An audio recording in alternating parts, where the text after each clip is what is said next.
warahmatullahi wabarakatuh. Om Swastiastu, nama budaya, salam kebajikan untuk kita semuanya. Perkenalkan, saya Audrina Az-Zahra Ramania dari SMA Al-Azhar Menganti. Di sini, saya sebagai calon duta baca Jusik 2024. Nah, duta baca itu ngapain sih tugasnya? Nah, duta baca tugasnya adalah menginspirasi masyarakat agar lebih mencintai membaca serta buku-buku. Karena pada masa kini, buku-buku hampir terlupakan karena kalah dengan teknologi. Nah, di sini aku akan menceritakan 3 buku yang aku baca dari perpustakaan daerah Gresik. Yuk simak video baik-baik. Nah, kalau Gresik terkenal dengan makanannya, budayanya, pernah nggak sih dengan pahlawan nasional berasal dari Gresik? Nah, aku bakal nyeritain tentang Harun alias Thohir Bimanda. Harun alias Thohir Bimanda merupakan seorang pahlawan nasional yang berasal dari Pulau Bawean, Gresik. Ia wafat pada tanggal 17 Oktober 1968. Nah, ia mengikuti angkatan laut karena pengaruh lingkungannya. Ia memiliki semangat juang yang tinggi dan rasa nasionalisme terhadap Indonesia. Ia pun terakhir kali diterima di Korps Komando atau dikenal dengan sekarang Marinir. Pada tanggal 8 September 1968, Harun beserta rekan-rekannya ditempatkan di Singapura. Saat itu sedang marak-maraknya konfrontasi Malaysia atau disebut dengan Wikara. Untuk apa mereka di Singapura? Mereka di Singapura bertujuan untuk meledakan salah satu gedung di sana. Nah, mereka sudah berhasil dan mereka berniat untuk kembali ke Indonesia. Namun, saat mereka kembali ke Indonesia, mereka tertangkap basah oleh kapal-kapal musuh. Akhirnya, mereka pun ditangkap dan diikutkan di penjara selama kurang lebih 8 bulan. Nah, setelah 8 bulan, akhirnya mereka pun diadili di Mahkamah Tinggi atau High Court di Singapura. Mereka terbukti bersalah. Akhirnya, mereka pun dihukum mati dengan cara hukum gantung. Meskipun kisah ini tak terdengar umum, bukan berarti kita melupakan itu saja. Seharusnya kita bangga ada seorang pahlawan dari Gresik. Semoga kita menjadi seorang pahlawan di masa kini maupun masa mendatang. Nah, aku mau ceritain yang kedua, yaitu adalah seorang pahlawan nasional. Pahlawan nasional ini nggak asing di Indonesia, yaitu Raden Ajeng Kartini. R.A. Kartini salah seorang pahlawan nasional yang memperjuangkan emansipasi wanita pada masa penjajahan Belanda. Ini lahir pada tanggal 21 April 1879. Ini keturunan dari seorang bupati Jepara, yaitu Raden Mas Adipati Sosro Adiningrat dan M.A. Masira. Kartini bersekolah selama 12 tahun di sekolah elit, yaitu Eropech Lager School, yang saat itu tidak sembarangan dimasuki oleh orang lain. Meskipun Kartini akhirnya dikurung karena pada masa itu perempuan tidak boleh sekolah tinggi-tinggi, tapi ayahnya mentolerir Kartini boleh belajar menyulam, belajar bahasa Belanda, memiliki sahabat-sahabat Tena, hingga tampil di depan umum. Nah, karena Kartini memiliki sahabat-sahabat Tena, disitulah Kartini mulai termotivasi untuk memperbarui keadaan wanita pribumi. Kartini pun mendapatkan bacaan-bacaan dari sahabat-sahabatnya, seperti beberapanya, yaitu The Waffenlieder adalah salah satu novel anti perang yang artinya turunkan senjatamu, dan Semarang the Lokomotif yang redakturnya adalah Peter Bruegel.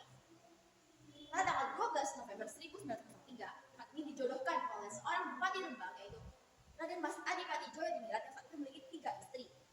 Nah, tentu saja Kartini tidak mau karena sudah memiliki istri, karena itu yang ayahnya, ya Kartini menerimanya. Nah, untungnya suaminya menerima keinginan Kartini untuk mendirikan sekolah bagi para perempuan. Akhirnya, Kartini pun mendirikan sekolah di kantor umum di teras Rembang. Pada tanggal 13 September 1904, Kartini melahirkan anak pertamanya, seorang laki-laki, yaitu. Namun sayangnya 4 hari kemudian Kartini meninggal dunia. Kartini pun meninggalkan mimpi yang belum tercapai hingga saat ini, yaitu menjadi guru di Batavia atau yang saat ini dikenal dengan Jakarta, dan yang kedua menerbitkan buku untuk para wanita, namun tidak tercapai juga. Tidak hanya itu, J.H. Agamemnon, yaitu Menteri Kebudayaan, Agama, Industri pada masa penjajahan, mulai mengumpulkan dan menerbitkan surat-surat Kartini yang diberikan ke sahabat-sahabatnya. Setelah diterbitkan menjadi buku, diberi judul Habislah Gelap, Terbitlah Terang. Tidak hanya itu, buku ini memiliki terjemahan bahasa Inggris, yaitu yang berjudul Letters of a Japanese Princess. Buku ini diterjemahkan oleh Agnes L. Simmers. Nah, last but not least, aku bakal nyeritain tentang cerita rakyat Nusantara yang berjudul Lutung Kasarung. Pada suatu hari, terdapat seorang raja yang bernama Prabu Tapa Agung. Prabu Tapa Agung memiliki 7 orang putri. Pada masa itu, Prabutapa Agung merasa ia butuh seorang pewaris tahta karena usianya sudah mulai tua. Tentunya sesuai hukum istiadat, anak pertama lah seorang pengganti dari seorang raja. Namun sang raja ragu karena anak pertamanya adalah Purbarata, sedangkan anak terakhirnya adalah Purbasari. Kenapa anak pertama dan terakhir? Karena anak-anak lainnya sudah menikah, sehingga seorang pewaris tahtanya adalah harus seorang lajang. Dan Purbarata itu seseorang yang licik dan sombong.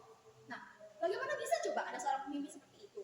Jadi, akhirnya pun raja memberikan tahtanya kepada Purbasari, si bungsu. Purbarata yang mendengar hal itu tentunya sangat marah dan ia pun mengadu kepada ketenangan yaitu Raden Indrajaya. Setelah mereka berdiskusi, akhirnya mereka sepakat untuk mendatangi dukun. Mereka minta agar Purbasari dikutuk sehingga sang raja pun tidak ingin melihat Purbasari. Beberapa hari kemudian, Purbasari mengalami penyakit aneh, yaitu di sekujur tubuhnya terdapat bintik-bintik hitam dan itu terasa gatal. Raja pun mendatangkan beberapa tabib dari seluruh negeri, namun sayangnya tidak ada satupun dari mereka yang bisa menyembuhkan Purbasari. Mendengar hal itu, Purbasari tertawa puas. Mau tak mau, akhirnya sang raja pun mengasingkan Purbasari karena merasa ini adalah kutukan dari sang dewa. Purbasari mendengar hal itu hanya tersenyum pasrah, dan dia pun menerima apapun perintah dari ayahnya. Purbasari pun setelah diasingkan ke hutan, mulai mengadaptasikan hidupnya di hutan itu. Pada suatu hari, Purbasari sedang memetik buah di sebuah pohon. Ketika ia memetik pohon, dia terkejut karena terdapat seorang kepala monyet di hadapannya. Dan lebih terkejutnya lagi, monyet itu bisa berbicara. Tentu saja siapa yang tidak terkejut? Ternyata dia adalah seorang lutung kasar. Monyet itu bilang kalau dia adalah seorang pangeran dari negeri Kayangan. Dia dikutuk karena ia melakukan kesalahan. Ibundanya adalah Sunan Agung. Mendengar hal itu, Purbasari tersenyum lega karena merasa aman dan lega dan lebih sedikit senang karena ia memiliki teman yang senasib yaitu sama-sama diasingkan. Nah, setelah mereka menjadi sahabat, malam Lutung Kasarung bertapa di tengah hutan. Ia berdoa kepada para dewi dan para dewa agar mengabulkan doanya, yaitu membuatkan pemandian untuk Purbasari agar penyakitnya sembuh. Karena Lutung Kasarung merasa iba dengan Purbasari. Seolah mendengar doa-doanya, karena di sekitarnya bergemuruh dan keluarkan air. Lutung Kasarung senang melihat hal itu karena ia merasa doanya dikabulkan dan ia percaya bahwa air ini mengandung obat yang mujarab. Keesokan paginya, Lutung Kasarung mengajak Purbasari agar membasuh tubuhnya di sini. Dan benar saja, ketika ia membasuh tubuhnya lalu melihat pantulannya di danau itu, alangkah terkejutnya. Bintik-bintik hitam di tubuhnya hilang, kecantikannya pun kembali lagi. Purbasari senang hal itu. Namun, meski Purbasari kembali cantik, Purbasari tidak ingin meninggalkan Lutung Kasarung karena ia masih lebih nyaman, apalagi jika tinggal bersama saudara-saudaranya yang selalu iri kepadanya. Kabar kecantikan Purbasari mulai terdengar di segala kerajaan. Sang raja pun akhirnya mengundang kembali Purbasari. Purbasari tentu panik dong, tentu tidak ingin bahwa tahtanya dilengsarkan lagi. Akhirnya, saat Purbasari kembali ke kerajaan bersama Lutung Kasarung sebagai syarat, karena saat itu Purbasari tidak mau diajak pergi ke sana. Purbasari menantang Purbasari dalam satu hal, yaitu siapa yang rambutnya lebih panjang, ialah pemenangnya. Saat itu Purbasari tentu percaya diri karena rambutnya sepanjang betisnya. Lutung Kasarung berdoa kepada para dewi agar membantu Purbasari. Benar saja, saat rambut Purbasari dibuka, rambutnya sepanjang tumit kaki. Sudah dipastikan bukan? Pasti Purbasari pemenangnya. Namun Purbasari semakin geram dan tak terima dengan kekalahannya. Purbasari pun menarik tangan tunangannya dan bilang, ayo kita adu ketambalan calon suami kita. Purbasari mendengar hal itu tentu tidak lesu karena pastilah dia kalah. Akhirnya ia pun memegang tangan Lutung Kasarung dan berkata, inilah calon suamiku. Purbasari tentu tertawa karena siapa yang mau nikahi seorang lutung? Namun tawanya sumpal karena sekitarnya tiba-tiba ada cahaya. Lutung Kasarung berubah menjadi seorang pria yang tampan dan ketampalannya lebih tampan dari Raden Indrajaya.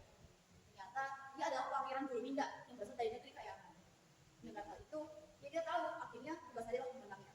Meskipun Purbasari menang, Purbasari pun mau memaafkan kesalahan kakaknya. Akhirnya Purbasari hidup bahagia di istana bersama Guluminda. Nah, gimana saya tadi? Seru bukan? Nah, dukung aku sebagai Duta Baca Fisik 2024 dengan cara like dan komen. Semoga kita semua mendapatkan kebahagiaan di dunia maupun akhirat. Sekian dari aku.